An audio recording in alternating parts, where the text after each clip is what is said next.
তো guys welcome back to the video. আর এখানে দেখো কত নারকেলি কুল রাখা আছে, আর এত কুল দেখে ইনার জিভে জল সইল না। আর এদিকে যে আপেলের পেটিগুলো দেখছো, এগুলা এই আপেলগুলোকে বাছাই করতে হবে, মানে কালকে যে হাট আছে। আর এখানে দেখো প্রথমবার বাঘের মুখে রক্ত লেগে গেলে যা অবস্থা হয়। একটা কুল খেয়ে স্বাদ পেয়ে গেছে, এখন আর কি মুঠো ভরে কুল লাগবে, মাথায় নষ্ট।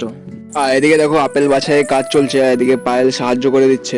ভালো আপেল গুলো একদিকে, আর অ্যাভারেজ গুলো যেগুলো আছে সেগুলো এক ক্যারেটে, আর ওয়েস্ট গুলো আলাদা করে রাখতে হবে। এদিকে পেটিগুলো খোলা আছে, আর এদিকে মা শিবাংশীকে নিয়ে বসে আছে, আর শিবাংশীরাও টুকটুক করে দেখছে আপেলগুলোকে।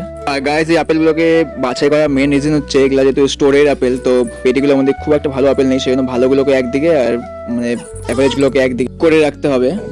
কারণ দোকানে সব একবারে ঢেলে দিলে দেখতেও খারাপ লাগবে, আর বিক্রিও সেরকম হবে না। কারণ যে কথায় আছে না, আগে দর্শনদারি তারপর পন্ডিচেরি। আর যারা দোকান করো, মেনলি ব্যবসা করো, তারা ভালো মতো বুঝবে এই জিনিসটা। তো ফাইনালি গাইস আপেল বাছাই হয়ে গেল। এই ওয়েস্টগুলো একদিকে রাখা আছে, অ্যাভারেজটা একদিকে, আর এদিকে পেটিগুলো সব রাখা আছে খুলে, আর ভালোগুলো এদিকে রাখা আছে। ভিডিওতে ভালো লাগে লাইক করো, চ্যানেলটি সাবস্ক্রাইব করো। দেখা হচ্ছে পরের ভিডিওতে।